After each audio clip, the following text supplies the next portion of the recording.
Legislative committees were busy this week pushing out bills ahead of an important deadline. From Capitol News, Illinois, it's Friday, March 27th, 2026. We'll talk about what's moving in the General Assembly and what's still lurking on the sidelines in this edition of Capitol Cast.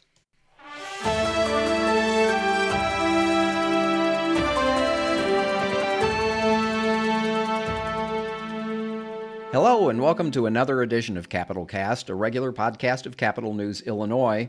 I'm Peter Hancock, and I'm here today with reporters Ben Szalinski, Brenden Moore, and Jenna Schweikert.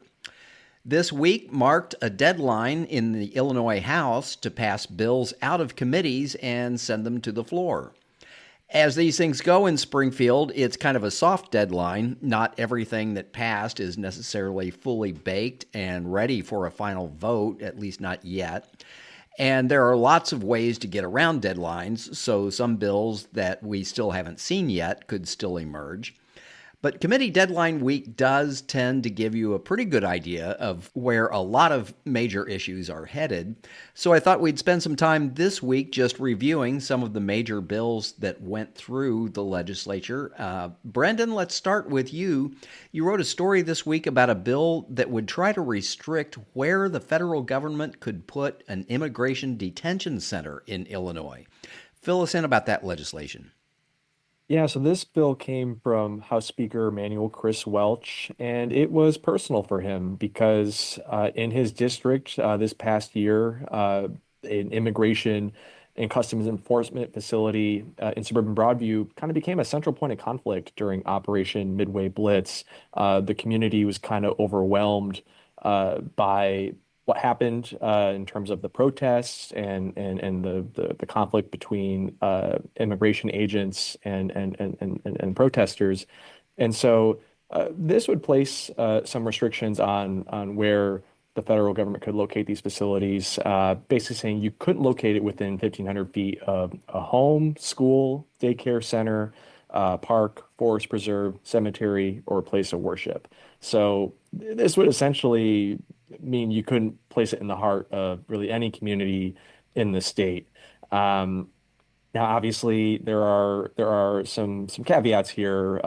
One, this would not be retroactive, so this would not apply to Broadview, where ICE has had that facility for nearly 2 decades.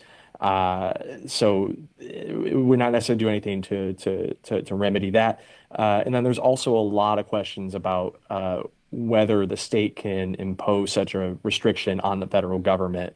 Generally speaking, federal government is not subject to local zoning laws, and there's a lot of supremacy clause cases there.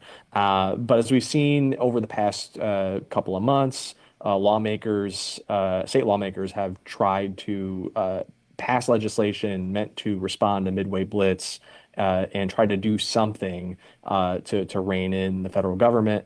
They passed a big bill last year that is currently been in litigation. The Trump administration has sued the state.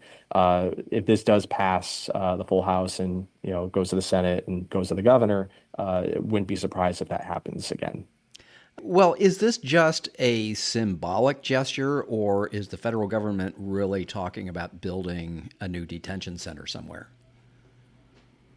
Well, this does come as, remember the One Big Beautiful Bill Act that was signed by President Trump last year? There were significant funding increases included for the Department of Homeland Security to basically ramp up this immigration enforcement operation, to ramp up deportations, and that would include funding for facilities to be built around the country.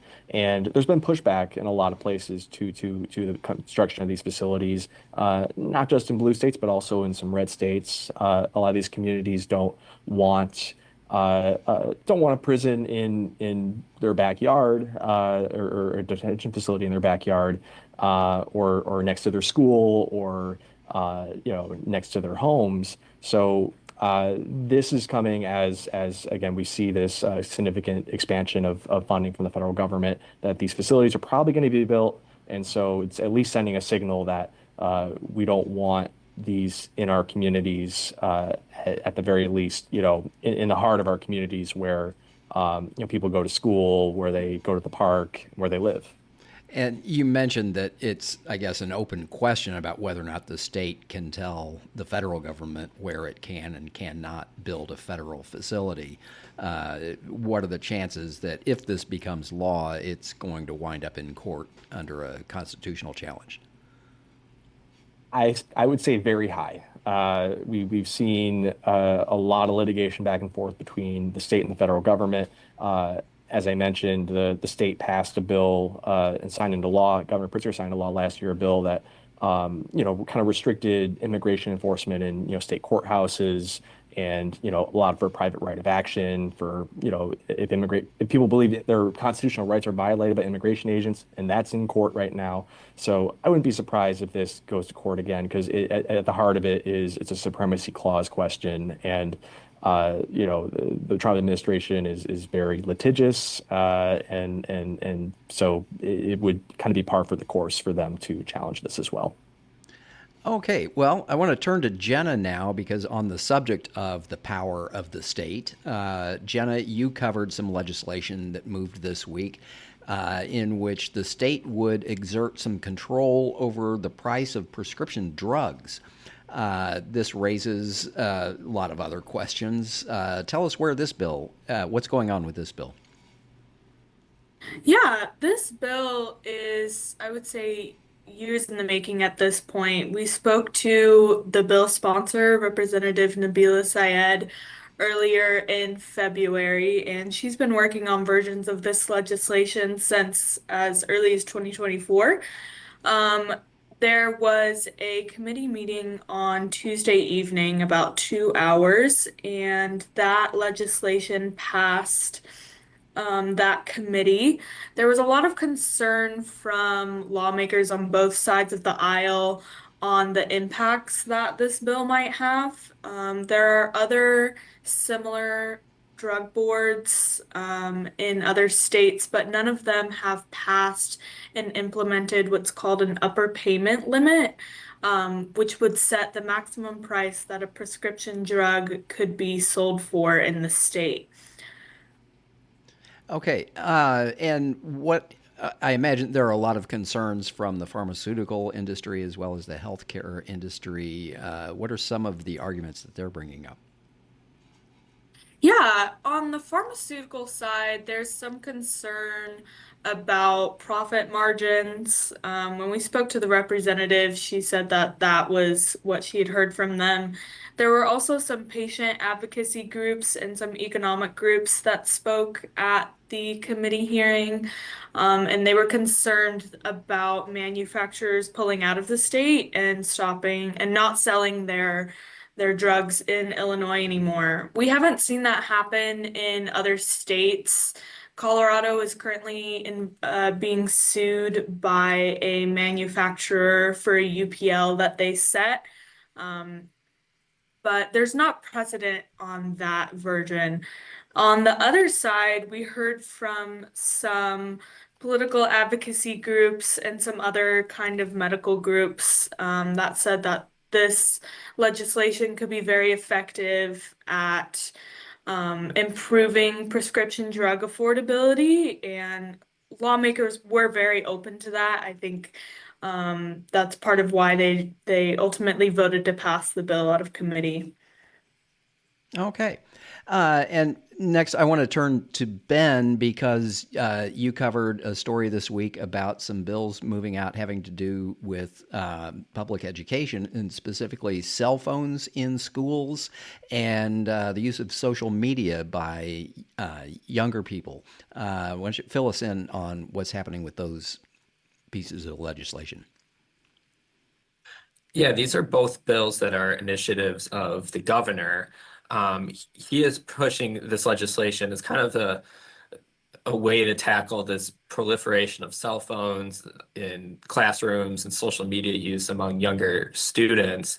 So the first bill, the Children's Social Media Safety Act, this would be pretty wide-ranging. It would require social media companies to confirm a user's age in order to allow younger users under 18 to use social media platforms.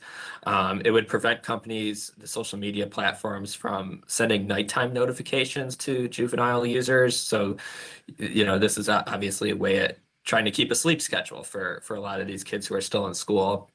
And it would mandate a lot of default privacy settings that these social media apps must fall under when they are being used by people under 18.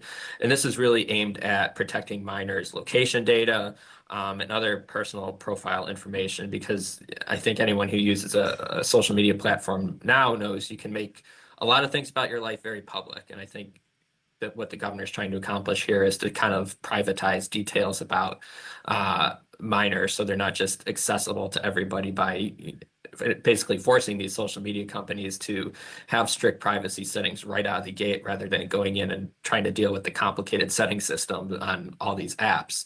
Parental controls would also be another big thing, and I think that's also gets into the cell phone conversation a little bit with the classrooms, where the governor is pushing a bill for the second year in a row now that would require school boards to basically prohibit public school students from using their cell phones in the classroom. So the boards would have to obviously adopt their own policies on this. That's going to vary by school district. We see a lot of differing policies across the state and districts that already do this. But one of the common themes here is basically trying to ensure that there is a policy that keeps phones out of the hands of students as they're supposed to be, focused on classroom time. I'm sure, there's going to be ways where it's, up to the teacher's discretion on how much a student gets to use their cell phone. If maybe there was a class activity that the phone was useful, that would probably be allowed. But I think the overall goal here is to get students focused on learning. This bill didn't really move forward a lot last year, so it's going to be really interesting to see kind of where it goes from here. Okay. I did have a question about the social media rules, because this is coming down at a time we're seeing other countries around the world that are just putting out flat out bans on children under a certain age from even having Facebook or Twitter accounts. Notably, Australia, I think, was the first. I think they were followed by France and Denmark and Austria. Has anybody in Illinois been talking about that, just like taking social media apps away from children entirely? One person I think who is talking about it actually is Rahm Emanuel, the former mayor of Chicago. I believe he's endorsed the Australia policy. So I think it's just one of those things that's really just becoming more part of our national conversation. Is, kids are getting phones at younger ages these days. They're constantly addicted to them. The thing that you hear from lawmakers and parents when talking about this issue is, the kids are glued to the screens. They believe the algorithms are very addictive to children's brains. They can't get them off of there. And, one of the things that was said in committee by the bill sponsor, Representative Jennifer Gong-Gershowitz, the other day was, we're kind of late to this game. I mean, she basically said that, lawmakers really need to start taking this seriously. She thinks there's strong bipartisan agreement for this.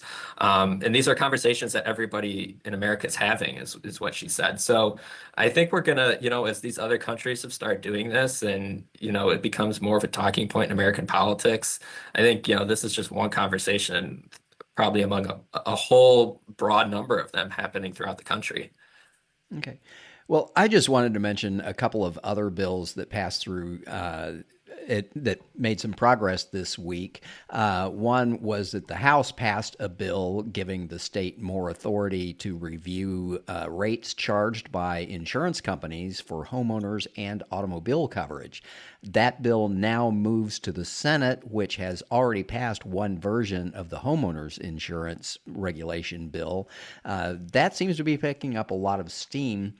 And another bill that moved out of a committee this week would overhaul the way Illinois funds public universities. It would put universities on a need-based funding formula similar to the one that's been used for several years for K through 12 education.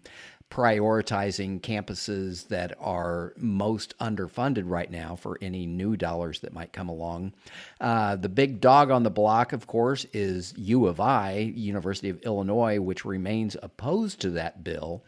And so this could really test the political power of U of I, which has had a lot of influence at the legislature in recent years. But now moving on to issues that are still out there. Ben, the budget and taxes are two major issues that are exempt from these committee deadlines. They always boil down to the final hours of the session. This year, Governor Pritzker is proposing some new revenue streams in order to keep the state budget balanced, some of which are a little controversial. Why don't you tell us about some of those and whether or not we're seeing any progress or any consensus coming together on those? Yeah, they're mostly pretty technical in nature, dealing with businesses. There's another that would create some parity between casinos on the revenue front. But the biggest and most controversial one is this tax on social media companies.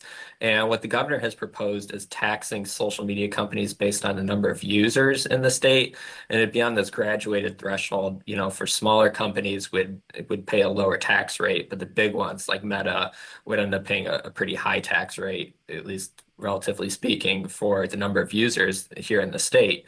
We're not seeing a lot of talk on the issue right now. As you mentioned, these are things that get dealt with at the very end of session, and sometimes it's kind of a surprise what sort of revenue solutions end up actually in the state budget. And we find those out, a couple hours before they're passed. But I think one thing to note on the social media tax specifically is a business coalition has filed a lawsuit challenging the city of Chicago's tax on social media users. The city of Chicago passed the first in the nation ordinance doing essentially what the governor here has proposed. And these business companies don't believe it's a constitutional tax that can be levied. There's a lot of other questions outstanding about how this is actually feasible as well.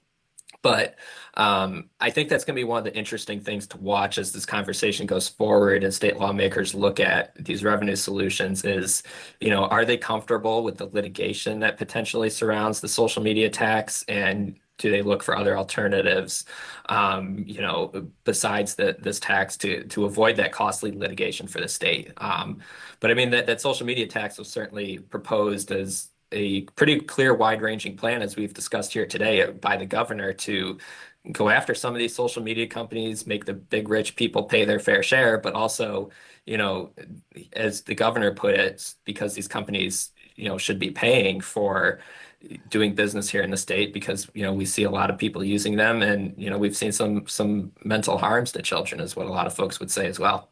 Jenna, any particular bills that you're following? Yeah, I'm keeping an eye on this bill in the House, and there's an identical version in the Senate, but it would give rideshare drivers like Uber and Lyft drivers the right to unionize. That House bill passed committee yesterday, and we're expecting an amendment on it, but we'll see what happens there. And there are a lot of bills this week that we're expecting amendments on, so we're just keeping an eye on all of those. Okay, and finally, Brenden, seems like we can't go a week without talking at least a little bit about the Chicago Bears. Any movement that you're seeing on legislation that would help build them a new stadium or keep them in Illinois? To use a football pun, the legislature punted the Bears discussion to April. They did not take up anything this week, which they weren't expected to. There's a lot of longstanding concerns from rank and file members about this payment in lieu of taxes bill that the Bears say is necessary for them to build in Arlington Heights. But there was some pressure. The mayor of Arlington Heights said that the Bears aren't going to wait forever, that action would be needed by the end of March.